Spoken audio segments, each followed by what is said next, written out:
go over to the WNBA because it was round 2 between Angel Reese and the Chicago Sky taking on Caitlin Clark and the Indiana Fever. We all know what play we're talking about. I think it was, if I remember correctly, it was late in the third quarter. Caitlin Clark's going up for a layup.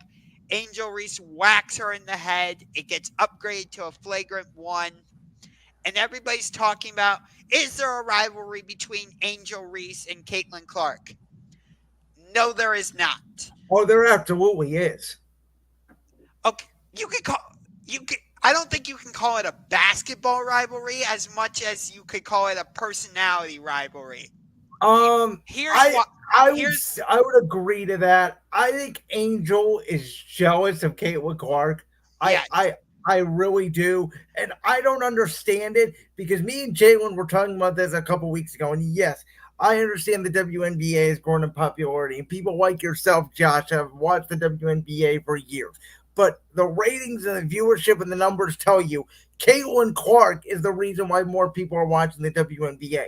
That doesn't mean they're not watching non Caitlin Clark games now, but the reason why they got there in the first place is because of her. Oh, I totally agree. But the reason I would say it's more of a personality rivalry between Angel Reese and Caitlin Clark rather than like a basketball rivalry is because they don't like go against each other directly. Like Kate, you're not going to see Caitlin Clark guarding Angel Reese, and you're not going to see usually, I should say, see Angel Reese guard Caitlin Clark because Caitlin Clark is a guard and Angel Reese is a forward. Whereas, like, if you want to call Sabrina Ionescu versus Caitlin Clark a rivalry, I would hear you on that because they are both guards and they will, defend each other on either side of the court. Or if you want to say Asia Wilson versus Brianna Stewart is a rivalry, I would hear you on that. There's a difference. So I want you to answer the question first because you probably know what I'm going to say. You know my history with these types of plays. Was this a basketball play? Yeah. Yeah, like I didn't see any ill um ill nature, however you want to say it. Um in that it looked like she was just going up for the block and she got her in the head. I understand. I'm absolutely shocked you said that and you actually agree. I thought for sure you were going to say that this was a flagrant foul. No. I, look, I'm a WNBA fan, but you know me. Like I try to I try to be a realistic uh, fan of whatever sport it is. And in this case, we're talking about the WNBA. I'm not just going to go out and say, oh, it's a flagrant foul because it's Caitlin Clark. No, that's not how this works. I, So, I so heard this. Go ahead. go ahead because I'm going to ask you this question because I was not. Were you watching this game live when it happened or did you see it later? No, I DVR'd it and watched it. I've been watching it on the treadmill. And by the way, we're going to get to see these two go at it again We are on Sunday, I believe, in right? Chicago. Yep.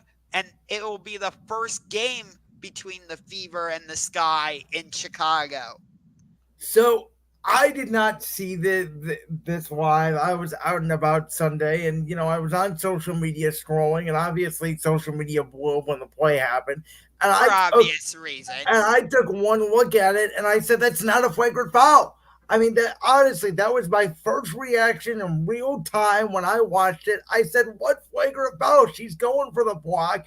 Now she may have been too far away from the block. Obviously, you could see her hand wasn't going to get to the ball, and there may be a little wind up there. And again, technically, by the letter of the law, this is a flagrant foul if you want Right. to go there.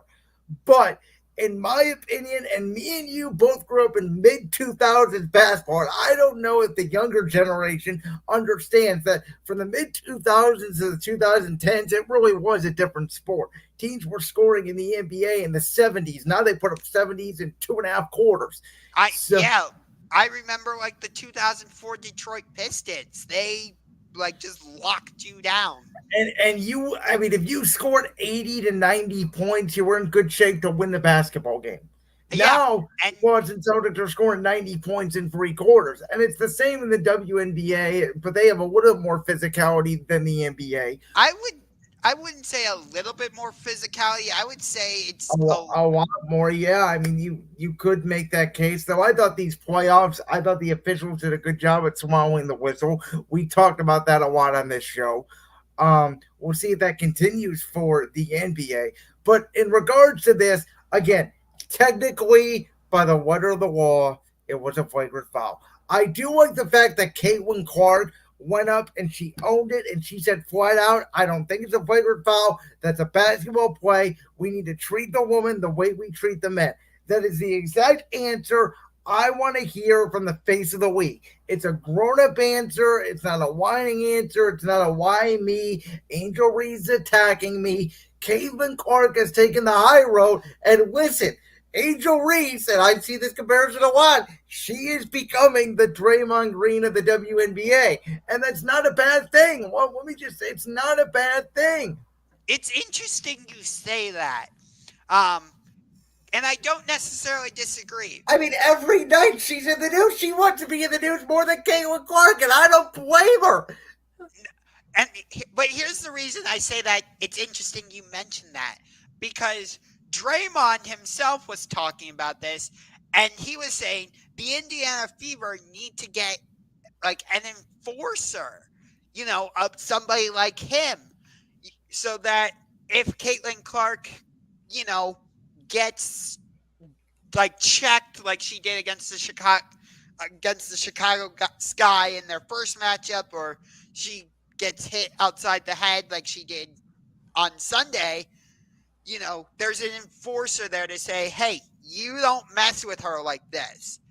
The only thing I know is, can like in 3 or 4 years, can we get the Steph Curry, Draymond Green version of the WNBA on the same team? I don't know. But what I do know is I don't remember the exact stat, so you'll have to forgive me. But in this whole season, the Chicago Sky have only had 2 flagrant fouls, and they both come against the same team and the same woman, Caitlin Clark. And for the record, I don't think Angel Reese is purposely trying to injure Caitlin Clark. I don't think she's head hunting her, but I think Angel Reese is seeing it as, hey, if I have an opportunity to give her a hard foul, maybe, who knows? Could this be a situation where 10 years from now we find out, a lot like Peyton Manning and Tom Brady, they were best friends off the court and this was all a ruse to create drama? I mean, who knows? It could be. In It this very in this age of social media, everybody's friends. It's nice to have a rivalry. It's what I keep telling you the NBA is missing. Yeah. I mean,